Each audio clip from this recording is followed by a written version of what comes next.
Hey, welcome back to That 70s Card Show. My name is John Keating, and I thank you for joining me as I take a look back at the cards and the culture of the very colorful 1970s.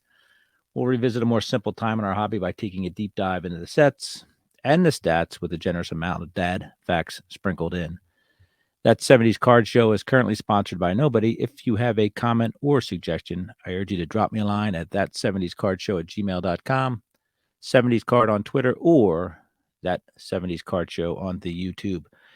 This is on YouTube, this is on podcast, and this is awesome because this is episode number 77 in my series of chatting with some incredible collectors that I admire and appreciate, and wanting to get to know them more and asking them to take a look at a set that they want to look at from the 1970s. So here on episode 77, we're going to bring in the Yinzer, Dean Gearhart. Yeah, I collect it all on YouTube. Hey, Dean, how are you? Good. How are you, John? Good. You're from the west coast of Pittsburgh. Has the sun come up over there yet? Yeah, no, not quite yet. It's dreary as usual. All right, man.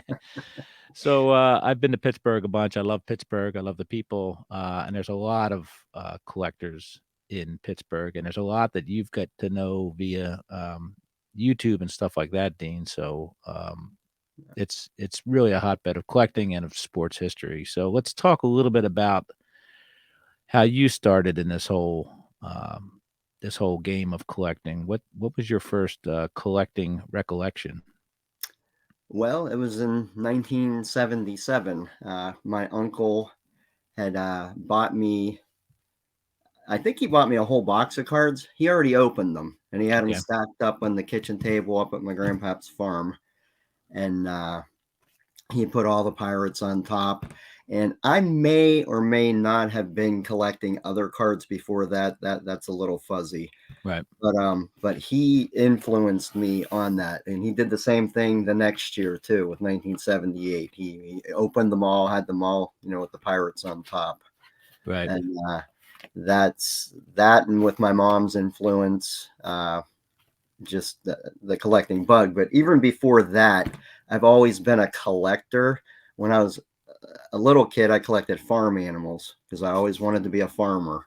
Not And real live ones. I hope they're plastic ones. yeah, the plastic ones, yeah. Okay, I got you.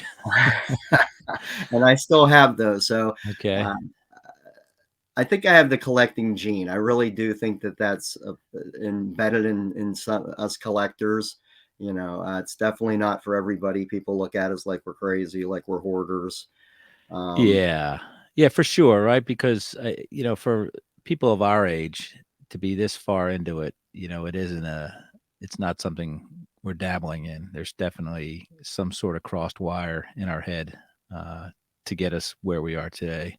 yeah. In Pittsburgh, like I said, was baseball your primary sport to collect? Because Pittsburgh, in the time you talk about, the Pirates were good, but they Yes. weren't quite breaking through at that point. I mean, they were great in the early 70s. They were great at the end of the 70s, but kind of in the middle there, they were struggling to get past the Phillies. Um, was it baseball? Was it Pirates, or were the Steelers? Because obviously the Steelers were the king of the football world back then. Whatever was on the counter at our local little convenience store was what I Okay. bought. So if it was football season, that's what I bought. All right. I got you. Hockey, basketball. Now, let's talk about basketball real quick. Get this out of the way. What does a kid from Pittsburgh root for in the basketball realm? You had to pick a team, or did you? What was your goal there? In all honesty, John, I love the Pittsburgh teams. A big fan of them. But back then, when I was buying the cards, it was just about buying the cards. It Wow. wasn't. I didn't know any players, and definitely basketball. I certainly didn't. Right. My family, my uncle, my grandfather, the influences I had in collecting didn't follow basketball. I Gotcha. was just drawn to that, especially that year. They were the big ones, the wide Right. ones. And I was just drawn to whatever was on the counter. That's what I bought. All right. So we're going to fast forward to present day. If you're watching on YouTube, Dean's got a bunch of binders behind him. Dean is, like I said in my intro, he's had a huge influence on me watching your channel, Dean. I've learned to embrace other aspects of collecting. Now, one thing that I cannot copy you on is your tendency to build sets over and over again. You have uh, you build multiple sets of the same set, right? When do you stop there? Like, why do you do that, and when do you stop? When's enough enough? Well, it started out, I would just build the set. I would be done with it, and I wouldn't even go back and upgrade anything. I kind of went for that card was the permanent card. Right, Well, then I had doubles and triples and stuff, and I'm like, I'm looking around, what am I going to do with these? And I got to generate some funds. So I'm like, well, I'll take them to the flea market and sell because I've had experience doing that right, at the flea market. So I took them, and people weren't buying those, but they were buying the other stuff. So I'm like, well, I might as well build another set because I only need like 10, 12 cards to finish it. So that's what I would do.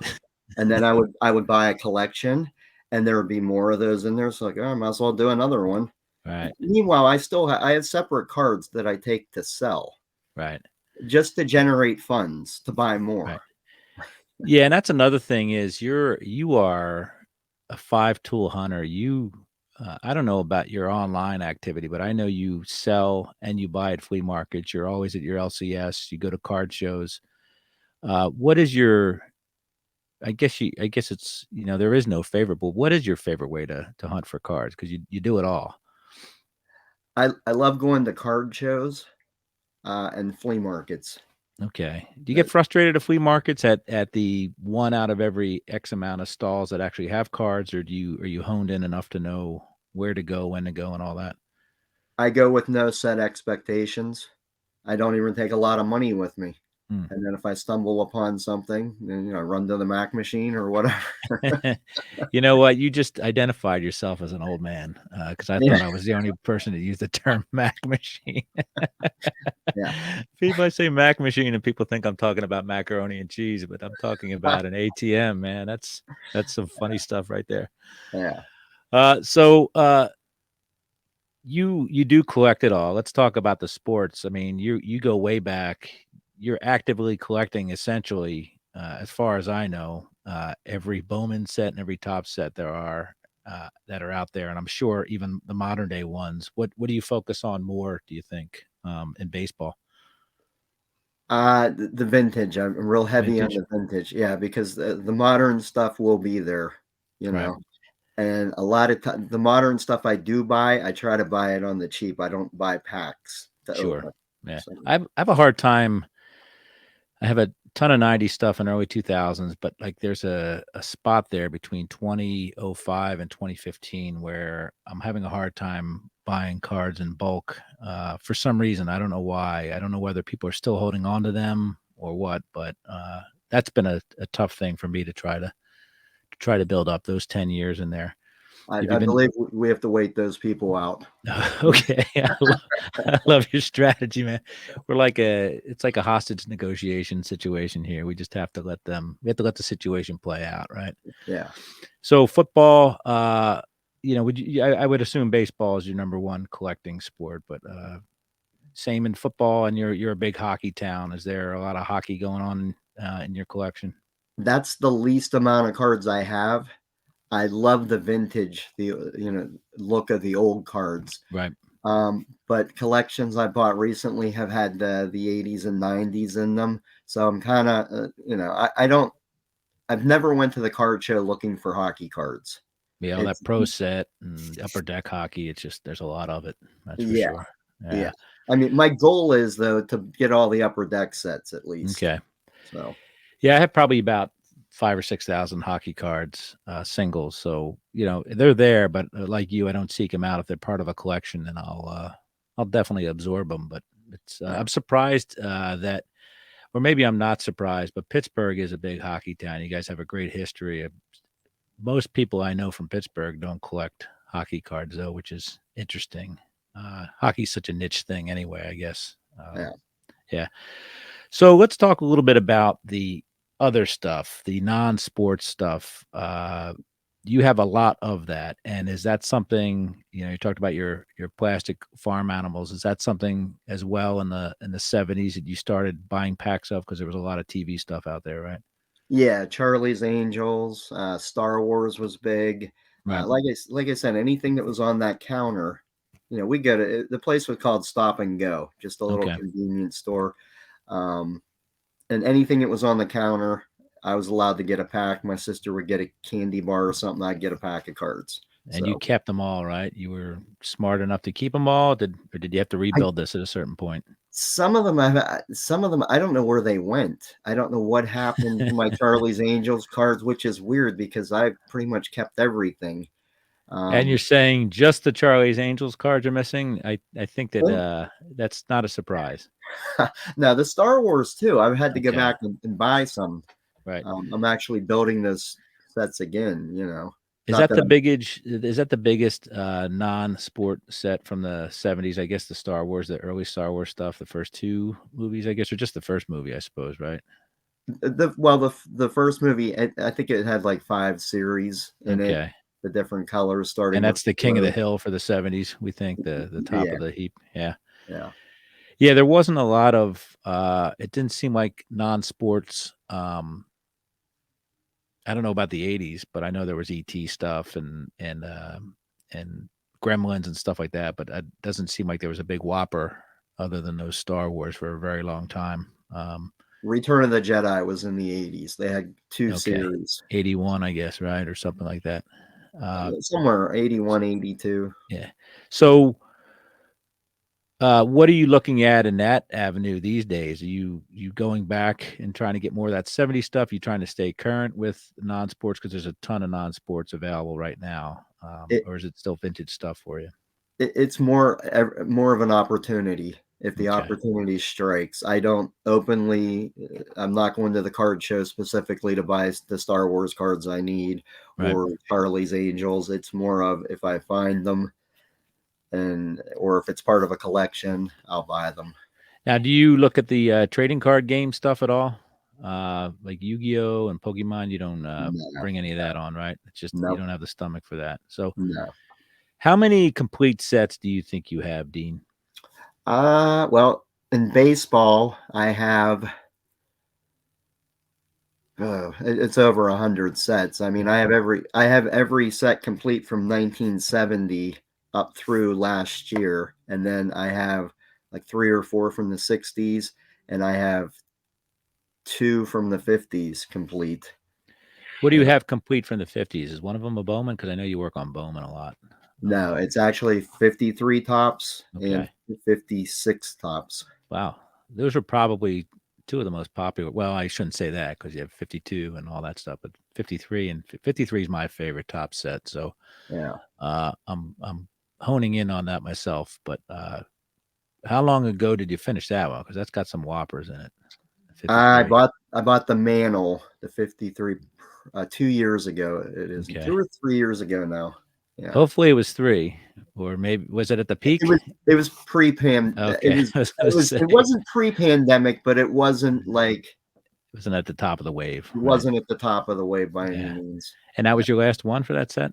Yes, and I So planned it that way. you planned it that way. See, I'm working on my 58, and I just bought the 58 Mantle. I had the regular 58 Mantle, but the 58 Mantle All Star because I didn't want to pay. I didn't want that to be the impulse buy at the end, right? Hopefully, Yeah. it's some schmuck for the last card that that I had to pay $6 instead of four, instead of 300, instead of 150. So football cards. Have you 50s, 60s? You're into that too because those are gorgeous cards. Yes. Is that something that you did a thing a while back, and I don't know the numbers, but you went by percentage of cards you have Yeah. per decade or whatever. That was I found that fascinating. Yeah. How are you doing on the 50s and 60s football? Is that I know you're like an octopus, I'm sure, and each has an eyeball on the end, and you're looking out at all times. But how you doing on 50s and 60s football? Well, I have the 56 set complete tops. Man, Um, Not in high grade or anything, just right? you know. And I'm real close on the 59, and then I do have the 60 set complete, Okay, and then I'm like I need Hall of Famers. Right. and real picky on 60s football. I'm trying to do that near mint or ex Yeah.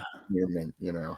I was going to ask you about that because I'm not as condition sensitive as some people, but I'd rather complete a set and then maybe go back if I had to. But it sounds to me like you've separated that in your brain. The 50s, you're okay at first completing the sets, but the 60s, you're gonna do one. You're gonna do it one at a time and more methodically. Is that Yeah. something you wrestle with, or why did you divide it that way? Just because of what you found out in the field, condition wise?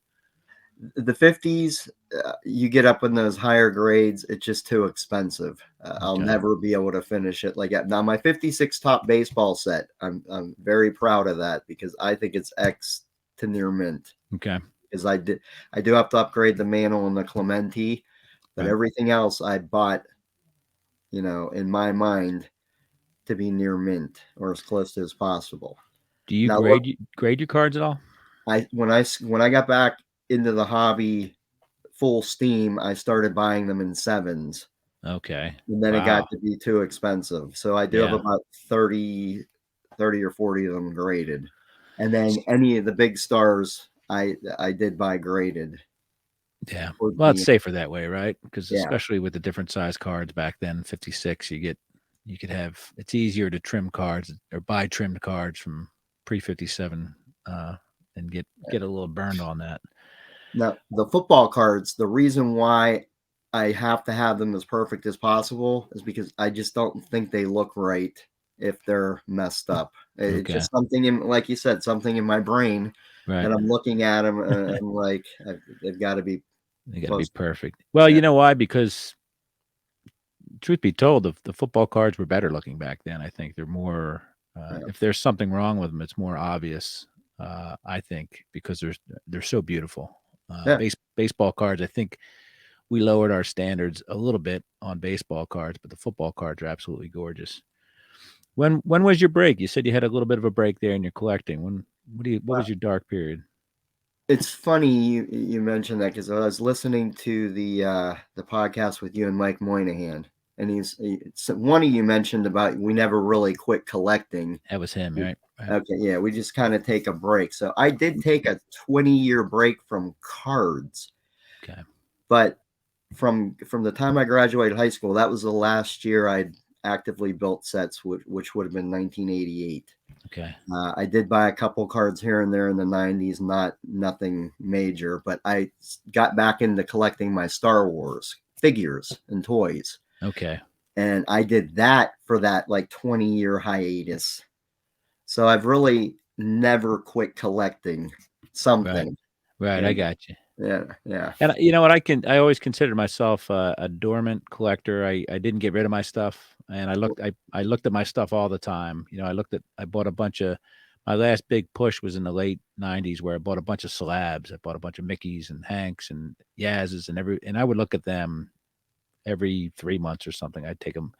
Wouldn't buy stuff though. So, uh, what they were not gone and they were not forgotten. It's just I didn't buy stuff for some reason. I kind of fell out of love with the sport of baseball. I think for a while. I don't know whether you had the same thing. yeah, Some of us will say like the strike around the strike era and stuff like that. You guys in Pittsburgh had some good teams in the early '90s. right. So yeah. Now part of the lovable thing about Pittsburgh people is you all admit that you have essentially a minor league team at this point. Is there any hope for the Pirates, or do you not care? I care. I follow it. To be honest with you, though, in the '90s when they were good, they had my attention. Hmm. But then, as soon as like Barry Bonds left and Bonilla and all that, Yep, and Vince, like it just kind of faded away. And my mom would update me. She I was a got you. diehard fan, Yeah, yeah, and it, it's hard to follow a team when they're just not. They're not even trying. It's not the players; it's the owners. They're not right. trying, in my mind. And Yeah, they're running a beer delivery company, right? yeah, yeah, To yeah, sell beers in seats. That's what a lot of the clubs do these days, unfortunately. But yeah. but you guys have, fortunately for you, you guys have a rich history in baseball, in particular. Football. there wasn't a huge history in football. The team had been around a long time, but the 70s, not until the 70s, were they any good anytime. But baseball, you have so much to draw upon. Who's the greatest Pittsburgh baseball player ever? Roberto Clemente. Okay, so Yeah. he's your guy regardless. It's not Stargell, it's not Parker. Clemente is your number one guy. Yeah, and Okay, I was born in 1970, right, so I had never seen the man play. It right, just the stories my uncle, my grandfathers, they would talk about Clemente. Everybody, right. has a story. So listen, I need you to be completely honest with me. I need you to hook the probes up to your nipples, and I don't want you lying here to me. Please tell me you miss Three Rivers a little bit. I Oh mean, you guys yeah, you have a great ballpark. I get it. Probably one of the most beautiful ballparks in baseball, but do you miss Three Rivers? oh yeah, yeah. Because I that's where mean, your memories were made, right? yeah, baseball, going to concerts, Yeah. just Uh, coming out of the tunnel and bam, there it is. there it is. I get a lot of heads turned when I talk about how great Veterans Stadium was, and Yeah, for most people, it was a dump, but it was my dump, and that's essentially what made my sporting backbone was made in that stadium. I'm sure you feel the same way. I mean, Clemente played there for 3 or 4 years, and like you said, the concerts and the football games and all that stuff. So yeah. here's a question that you may not have an answer for because I don't know why I've obsessed on this question for about 2 years, and it's a question that you're going to get asked first, and maybe those from Pittsburgh that I ask next, like maybe Don, uh, they'll have a little bit more time to prep. You've had zero time to prep, but please tell me, with all the rich history Pittsburgh has, the great players, who's the greatest Pittsburgh Pirate pitcher? Because I don't know that answer. Hmm. It's a tough one, right? Yeah. I mean, there's many teams out there that have as long a history as the Pirates, and you can rattle off pitchers, but I don't know why I thought of that one day, but I have no idea who the greatest Pittsburgh Pirate pitcher is ever. So we can That, get back to that. Hopefully that won't ruin the rest of the show for you. Or you can wake up in the middle of the night and text me if you have to, if you find out yeah. the answer. So Clemente's your favorite. Yeah. Tell me your favorite baseball card that you have. And cold, kung fu grip, death grip hands. What are they gonna have to wrench out of your hands? Wow. That's also a tough one too. You have the Clemente rookie? I do not Okay. But you had the because I 56, did. right? Yeah, I did not focus on the 55 set because, to be honest with you, I don't like that set as much as I like the Right. 56. But uh, As I long as we're confessing, I don't like either the 55 or the 56 Clementes because he uh, made such great cards otherwise. Those cards, I think, are a bit scandalous compared to his other cards, but I he get great cards, right? yeah, he Yeah, did. all the way I through. To answer your question, I don't have a favorite card. Oh, that's interesting. That's unusual for our hobby, right? Yeah, So I I stumped you 'cause I twice, huh? yeah, because I collect it all. Right. So I'm not going to ask you any more questions like that because I don't want you to just unplug and walk away. So I apologize. Do you have the C3PO error card? I do not. Okay, there's another one. Dang it. I really know how to bring our guests down here. So Dean, we're gonna switch, and now that we know when you started collecting, we're gonna switch to our topic at hand here. Tell us what set we're gonna to look at here, The 1977 Tops baseball. and that, as you mentioned, that's the first time you recall buying cards, right? Yes, yes, Baseball cards.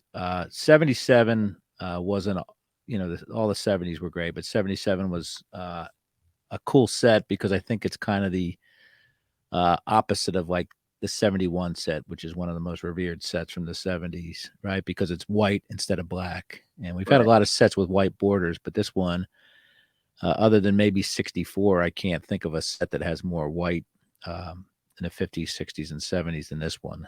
A right. lot of white going on there. A lot of there's some rookie cards in there, but there aren't a lot of high dollar cards, obviously, especially in the late 70s. But what do you tell me some of the things you like about this set, the 77 tops? Well, one thing, it is in a very affordable set if you're looking to start collecting in the 70s. It's a popular set in some ways. Whenever, like it's when I started buying them and stuff, I it led to friendships. You Okay. know, the one thing about cards is they always seem to lead to friendships, Right. Right. and we the kids around where I grew up, where I still live where I grew up. So we all collected those. Yeah, Um, and we still have a tie to them, right? We can people of our generation still have we love the 50s and 60s sets and beyond, but these are, as you say, you bought these from a pack, so it'll always have that anchor. It'll always be anchored to you. You can't separate that from your life, right? right, right. So 660 cards. Let's talk about how we delivered this to the people. I'm sure you remember the wax packs. I don't remember many cello packs when I was a kid. Maybe it was out of my budget. Rack packs, I remember seeing them. The 15 cents for 10 cards, I think it was. And that was the last time it was 15 cents. I think they bumped it up to 20 cents the next year. But you remember any or all of these delivery systems here? I only remember wax packs from this year. Okay. Um, researching this in the past, I don't ever remember a time seeing the rack packs or the cellos. And the store I bought them from had these in later years. Okay. Right. So Yeah, it wasn't rack packs. Maybe it was just because you wouldn't see them on the counter, right? We would see wax boxes on counters and right behind counters, but rack packs would need to be held up or or by hung, pegboard or something like that, right? right. Yeah, so wax packs, rack packs, cello packs, all that stuff. There were cases and vending boxes and all that nonsense. That's something obviously we didn't participate in, but we'll talk a little bit about the design now. Like I said, white. Got a nice shot of Gaylord Perry there. The green, we saw a lot of green in the 70s. You ever get sick of seeing that green, or are you okay with it? Because there was a lot of green ink back then. There was a lot of green. This to me, this year is the easiest on the eyes, though. That's a good point. Like 74 is brutal, right? Yes. Because it's and 76, I guess, as well, right? The year before, Yeah. because it's Yeah. it's like a dark ink on green. This is there's a lot more. Yeah. It's definitely easier on the eyes. It's a great point. I think they realize that because I still struggle with 76 and I still struggle with 74 cards reading the back, but these are easy on the eyes for sure. Uh, like I said, 660 cards. There are a lot of Hall of Famers on this thing, 54, and that includes all the record breaker cards, the league leader cards, all that fun stuff. Rookies, 73 rookies. That seems like a lot out of 660 cards. That's over 10%.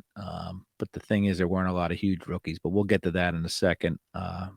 Checklists, bright orange on the front and that green on the back. And there you can see kind of the difficulty to read there in the back, I think, right? Yeah. Yeah. That was hard, but that was confined just to the checklist, I think. League leaders, good times there, the normal stuff. Turn back the clocks. Now we got one of your guys there, Ralph Kiner. Did that mean anything to you as a kid to see the Pirates on there, or was that just any old card? Anytime it said pirates, it would spark my interest. Y- Uh, and I'm sure I've heard stories about him when I was sitting around the kitchen table at the farm. Right. Yeah. Yeah. Yeah. He could hit some homers, that's for sure. I guess that was just in the 50s, right? Was he on that 60 team or he was not, right? No, he was not. He No. was gone by then. Nate Colbert, yeah, is my guy. And this was going back in 5 year increments, I guess 5, 10 years, 15 years, 25 years, and further on back. Maury Wills is in there for breaking the stolen base record, all that fun stuff. The brothers, let's talk a little bit about the brothers. I thought I had two brothers. I don't know what your situation was, but I thought this was kind of cool to think that two brothers could actually go into the big leagues together. Right. And there had been brothers on cards before, but this was kind of a fun little thing here that stuck out to me. And it's only one set of brothers on the same team, and that's the Ruschel brothers. But Topps got that wrong. They flipped Yeah. the names. I don't know whether you ever noticed that, but Yeah. Rick Ruschel is on the left and Paul Ruschel's on the right, but Topps screwed that up. Carlos May. A fun thing about Carlos May was, if I'm getting this right, his birthday was May 5th. And do you ever hear this story where he used to wear number 5? And on the uniforms, not the Yankees, but I think on the Chicago White Sox, even though I haven't seen any photos, he's the only ball player that would have his birthday on the back. It would say May for Carlos May and then 5. So May 5th on the back of his card or back of his uniform, which is kind of cool. Yeah, I So never heard that one. yeah. I haven't seen any pictures, but that there's an urban legend out there that he's the only baseball player to ever have his. It says May 5 on the back of his. Would say May 5 on the back of his uniform. I don't know whether it's true or not. Brett brothers looking pretty raggedy there, and the Forsch brothers, of course, big. They were a big deal in the '70s. I think the Forsches. Yeah, They both threw no hitters, I think, or maybe I'm wrong, but they could pitch and they could hit. That's for sure. yeah, yeah. The rookies, right? Two big rookies in there. One's a Hall of Famer, Andre Dawson, and one is not a Hall of Famer, Dale Murphy. How do you feel about that? Murphy belong in the Hall of Fame? Well, based on some of the recent picks, I would say yes. You mean Um, like the last week or two? yeah, it's becoming the Hall of Good, Yeah, and you've heard that expression before, I'm yeah. sure. That's a good point, man. Um, there's another rookie too, Yeah, let Bruce us have it. Bruce Sutter. Oh, Bruce Sutter, you're right. Now, I botched that right. Now, Bruce Sutter, Yeah. how he differs from these guys, their rookie card is what? That it's a solo card, right? Right, right. Yeah, which is different. I never liked these 4-player cards for some reason, or 4-player rookie cards. Another odd thing here is Dale Murphy he came in as a catcher, so he's in the catchers category here. Murphy would have another one the next year, I think, too, right? Another Yep. 4-player card. Yes. Yeah, I think he was an outfielder though that time. outfielder. Yeah, he changed his identity.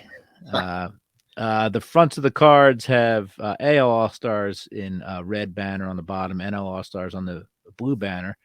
Now, Fidrich, this is Fidrich. There's a lot going on here, right? Mark Fidrich was the big deal in '76. So this is Yeah. his first card. It's got the Rookie Cup, and I think he started the All Star game, which I attended in Philly in 1976. So there's a lot going on with the Fidrich card.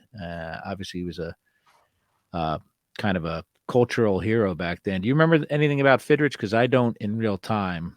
He Yeah. didn't fascinate me that much, but Just the highlights reels, and I think I seen them later in life. I don't think I seen it then. right. Although we would have watched the All-Star game up at my grandfather's house. Okay. Was This That Week in Baseball around back then? I know it was big in the early '80s, but I I'm not. think, yeah, I don't think it started till the Okay. 80s. Were you like me? You got a lot of info from that show every Saturday? Because Oh yeah, that yeah, would be, that was our YouTube, Wikipedia, and Google all wrapped into one. We yeah. would see everybody from around the league, and you in particular, you guys were a little isolated there. The only time you would see American League teams is in the World Series, but that's a little bit before your time. And then after, in '79, you got the O's, but like I could go to New York or Baltimore from where I was if I had to, within Yeah. 2 hours. You guys were kind of, I guess Cleveland's not that far away, but would you really drive to Cleveland to see the Indians back then? I doubt it, right? No, no. Yeah. I've never been to any other ballparks to see other games ever. Really? That's Yeah, crazy, I've man. only ever been to Three Rivers and our current PNC, is that what it is? PNC. Yeah, Yeah. I I had hold to a, think for a second because the only, yeah, I know that because I'm helping pay for it because I have a PNC mortgage. So, oh, okay. yeah, and there's Steve Garvey, who you can cover your ears if you want, but I think he's the most overrated player of the '70s. I'm sick of hearing about Steve Garvey, but I brought him up there just to show an NL All Star card. My friends and I thought he was a superstar. He was like, "Oh, that's a Garvey. We got to put that aside," kind of thing. Probably because Steve Garvey said he was a superstar, so Yeah. you believe that you guys bought it hook, line, and sinker. So now a good player, obviously, but No, I a little too perfect for me, Dean. I think. I don't know if we ever saw any dirt on his uniform or whatever, but yeah, that's my Steve Garvey rant. Forgive me. Pittsburgh Pirates team cards there. Pirates are in kind of their I guess they were still in their mustard yellows back then, right? They didn't yeah. change. When did they change to that whole When did their lockers change to wardrobe closets? I want to say everything changed in the 80s. Yeah, But but in the '79 World Series, they were wearing the hats with the stars and all the that stuff, right? that was Willie's thing with the stars. Yeah, They did something good that game, or they get a star. I think that's how that was. Like I they got think that these uniforms were the best, and these are how I remember Clemente with those yeah. mustard caps. I know in the '60s they wore the vests and all that stuff, but this is how I remember Clemente and how I think the Pirates look the best in those uniforms. But probably most people would probably disagree with me, I guess. Um, Yeah. yeah, good uniforms, man. Yeah. Championships, NL championship, AL championship are highlighted each in a card. The Reds swept the Phillies. The Yankees and Royals would be one of many, the first of many battle royales deciding the AL champion. Um, I think I guess we'll get to the next card before I go deep here. World Series, the Reds, all about the Reds. Now I think the Reds. I tell people all the time the '76 Reds, which are uh, highlighted in these 77 cards here. I think that's the best offensive team ever. Yeah. Um, I wasn't around for the 27 Yankees, but these guys led the league in every category except for stolen bases on offense, which is pretty darn incredible, if you ask me. And they had some decent pitching, I guess, too. But Yeah. what was your first baseball game? Do you remember going to the Three Rivers the first time? Yeah, I'm trying to think though. It would have been. I know we went one time and it was sold out. Hmm. Me, my dad, my uncle, and my cousins, we were all set to go, and the girls went to the movies. We went, and it was sold out. Wow, I think man. they were playing the Mets, and it was like Hat Day or something. Hat day giveaways, man. Yeah, Yeah, but they that's actually crazy. sold that out, and Oh, of that would have course. probably been around 1980, 81. Oh, okay. Okay. That was Yeah, kind of the last throws then, I guess, right? Everybody was kind of on their way out at that point, and then yeah. began a brief dark period, and then before a little bit of a renaissance in the '80s, early '90s. But then again, it could have been 79, so Right. it's fuzzy, you know. Either way, you didn't go, right? I'm No, sure. it's very Sure, the movie was disappointing. good. I don't know Yeah, what movie they went to see. All right. Let's talk about these guys, the record breakers. Some 3 out of 4 Hall of Famers. Brett is in there again. Brett had a lot of cards in this set between his that brother card, his leader cards, this card, yeah. Minnie Minoso. Oh, I go think ahead. I counted 5 Bretts 5, if you huh? count the team card, and there's somebody else Sure. that was on 5 different cards too, and I can't think of who it was now. But Yeah. It can't be. Yaz would have been on 3, I guess. uh, And then maybe Nolan Ryan, depending on his whatever his league leader stuff was, because he was always doing strikeouts, right? yeah, yeah, I think he's on a strikeout card with Carlton or Seaver, one of those two. yeah, it was Seaver. You remember Minnie Minoso from back then? Because obviously we all know Minnie Minoso now, but I had no This idea who this guy was. this card always intrigued me. I could never understand why what it what the record was. I didn't understand it then, Yeah, like I do exactly. now. It's just some old man on a card, Yeah, and exactly, man. But what a great card, though, right? I mean, it's yeah, the Sox uniforms from the '70s. It's Comiskey Park in the back, and then obviously Minnie Minoso is now a Hall of Famer. But yeah, yeah, what did it mean to us? It was yeah. crazy. That's for sure. Yeah, I think sometimes they did cater things to adults, sprinkled it in here and there, but to the average 7 or 8-year-old, he wouldn't know what that meant. No, no, Yeah, not at all. Jerry Morales is in there, looking like a superstar with most pinch hits in the season, right? yeah, And Nolan Ryan, record breaker, he seemed like he was always in record breaker cards. What's that? 300 or more strikeouts most seasons, or whatever it is. yeah. Probably broke his own record. I don't know. Let's move on here. The first time we ever see the Blue Jays and the Mariners. I don't know about you, but I was completely unmoved by the Mariners or Blue Jays because it was happening in a different league from where I Exactly. was. No team cards. So what we have is the managers and the coaches, and they give a little nod there by saying founded in 1976. 77 would be their first season. One of these two teams, I don't know whether it was the Mariners or the Blue Jays or both, but this went back to the days of the Seattle Pilots moving. This was part of the agreement to allow the Pilots move from Milwaukee. There were lawsuits, all this crazy stuff. So this was kind of the culmination of that, which was weird. And then the American League would have two extra teams for a very long time. But again, they played in a vacuum for us NL fans. We never even didn't even care about the Mariners or the Blue Jays back then. Did you have any recollection of either of these two teams coming into the league? The only thing I noticed that the cards looked off Right. versus the other ones, Yeah. Yeah. and And I it's didn't, I wouldn't have understood why, you know. yeah, a lot of airbrushing. Now, I brought up Steve Hargan and Tommy Smith, who are technically the first two issued cards for first card for each team, and they did a pretty good job with the Blue Jays one. That's a lot of detail in that airbrushing. Yeah, The Mariners one varied by color and insignia, but Steve Hargan looks like I'm going where next year. You know, yeah, he looks like a deer in the headlights with that picture. yeah. But yeah, a lot of we thought the airbrushing days were kind of behind us, but the '70s, this was probably the last throw of really hardcore airbrushing. The '77 set, I think, calmed down for probably forever after that. I don't remember any heavy airbrushing until I guess the modern day Panini cards or whatnot, or the unlicensed stuff. But '70s, those guys at tops between the football cards and the expansion and traded and all that stuff, they were going crazy with their paintbrushes for sure. Let's talk. Speaking of airbrushing and all that stuff, Reggie Jackson, the '77 Reggie Jackson card is probably one of the most debated cards in that set. Because most of us are convinced he's in a Orioles uniform in his Yankees card, or what do you think?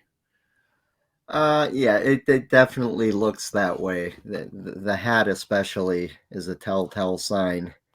Um, it looks fake.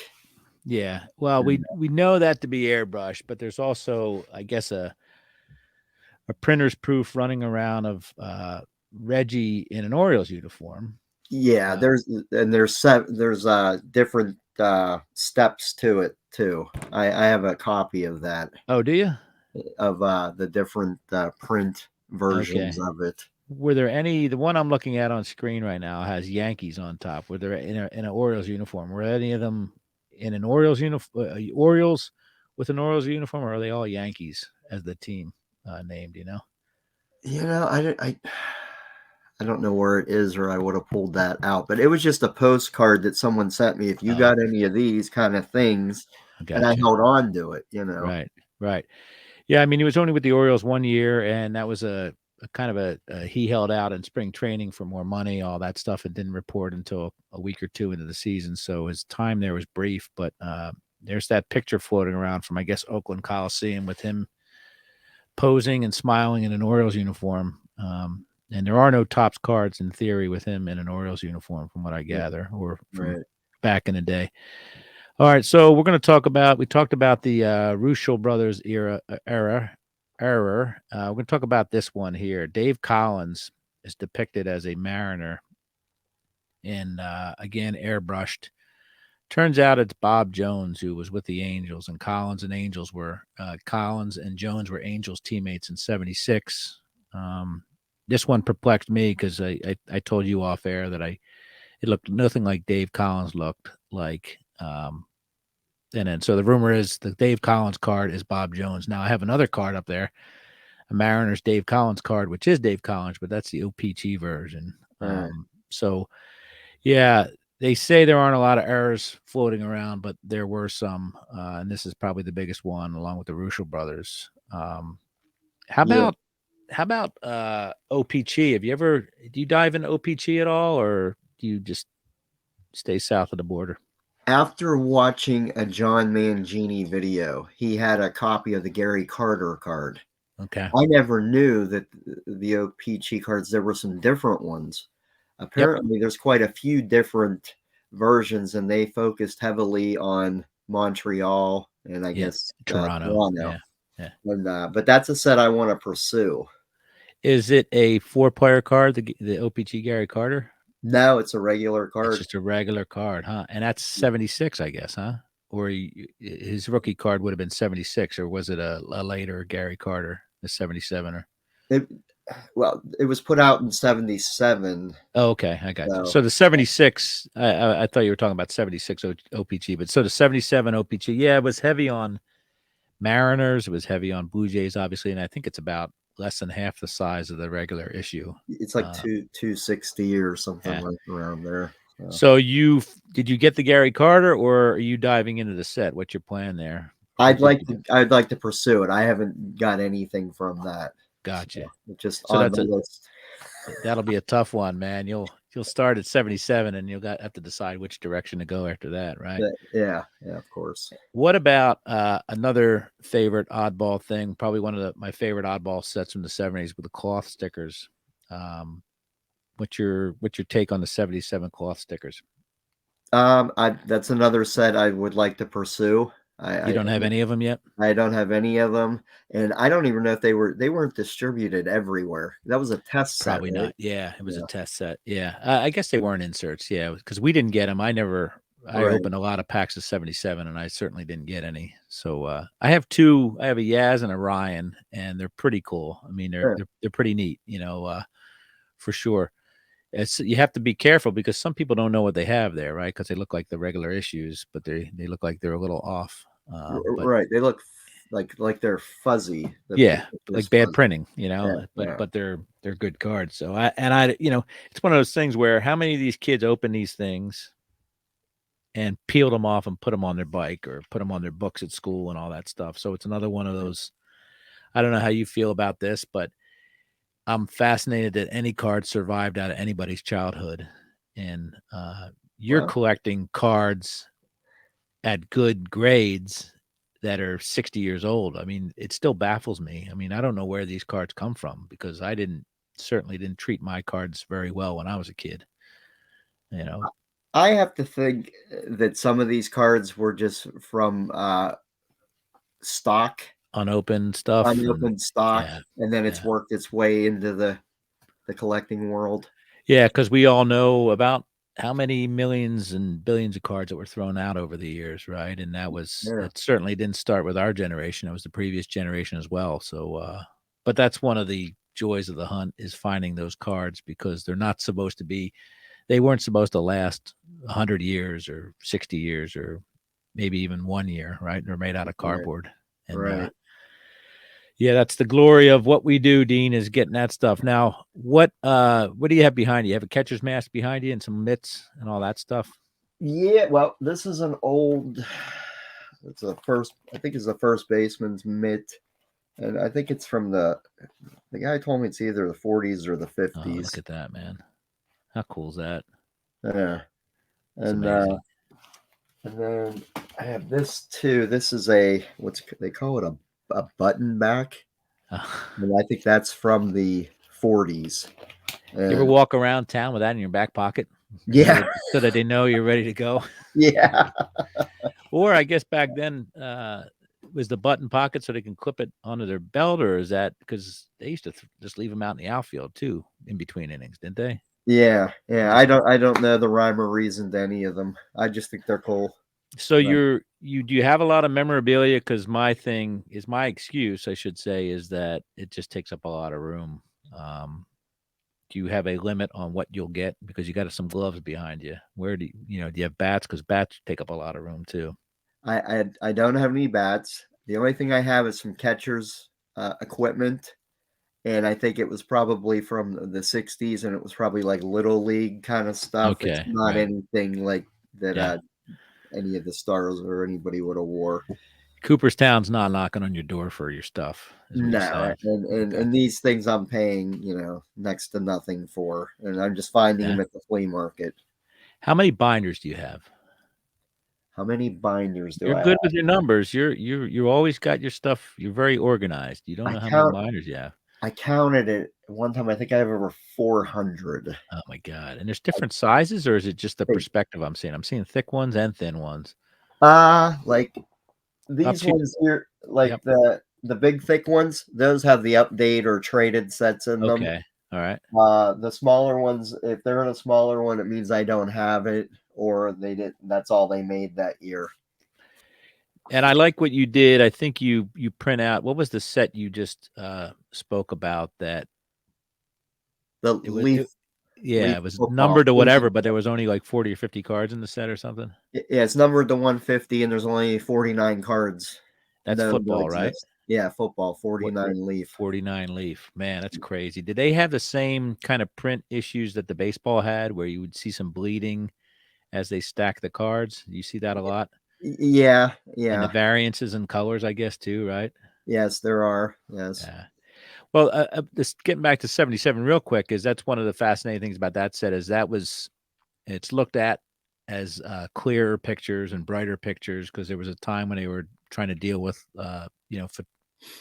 photographing live baseball events. But one of the things, the white border helps it, but one of the things is how clear the pictures were and stuff like that. There don't seem to be a lot of print issues with that set and all that. But maybe it's getting into the point where I just had a show where we talked about perfection, where things were getting better and better in that aspect. And then we take a step back in 1981 with kind of the Don Ross and Leaf yeah. sets. They were kind of trashy. What did you think about that when that came along?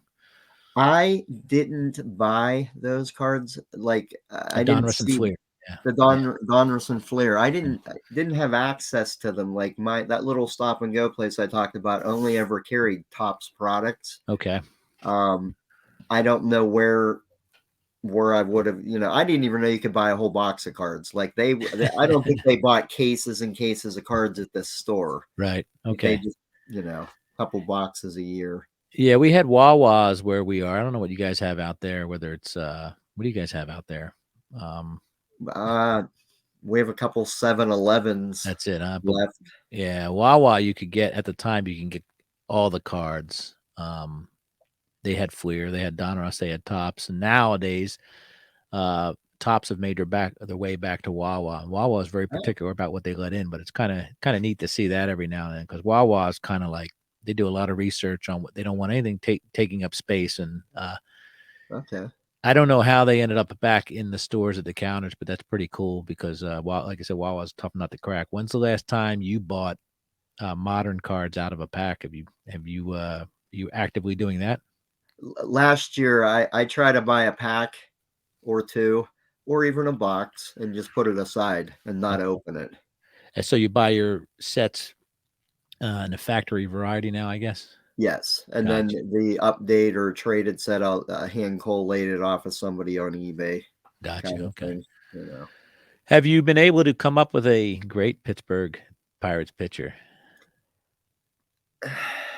Nothing, huh? So I mean, I'm vindicated here, Dean, because this is, like I said, for some reason I've wasted too much of my bandwidth over the last couple of years trying to think of that. It's neat to know that I'm not the only one that there's not an obvious answer for. I could name some names, but they were like great for the moment, and then that was Yeah. kind of Harvey Haddix with the 12 perfect innings, I think it Yeah. was. Bob Um, Friend is somebody I always think of for some reason. I don't know why, or obviously we grew up with Candelaria and you had Drebeck and stuff like that, but yeah, there's it's a long history of great Pirates players, Wagner and Trainer and the Wainers and all that stuff, and Mazeroski and Stargell and Clemente and Kiner, and but got yeah. nothing, huh? I'm trying to think if there's even a pitcher that was a Hall of Famer Right.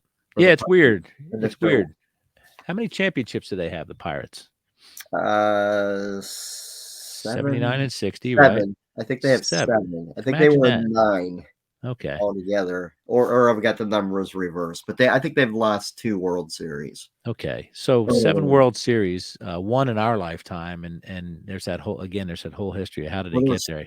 2 in our lifetime, 71 and Oh, 79. 71. That's right. Yep. Yeah, I keep thinking of 60. I'm sorry. yeah, Yeah, I forgot about 71. yeah. But you and I don't remember that. But No, no. they were in it every year then, weren't they, man? They What were a contenders every year for the playoffs, but you had the big red machine that, they weren't yeah. getting past that. Yeah, prior to 69, you had to win it all in order to get to the World Series. There was no division, so Yeah, yeah. there were some battles between the Cardinals and then the Pirates and I guess the Reds later on in the 60s. So, and the Dodgers, don't forget them, right? Right. Well, cool, Dean. I appreciate you coming out here and chatting with me. I love the way you collect. I love the way you share your stuff on YouTube. I think I learn a lot from it. And again, you've broadened my horizons. I've got a bunch of 50s and 60s non-sports stuff now. And, first Yeah, instinct would be to sell that stuff. But thanks to people like you, or you in particular, I now have a set of 57 top space cards and yeah, the astronaut cards and all that stuff. So, good any, stuff. any last word for you, sir? No, this was really fun. I appreciate you inviting me on, and hope to get together again in the future and some other project. You going to Chicago this summer?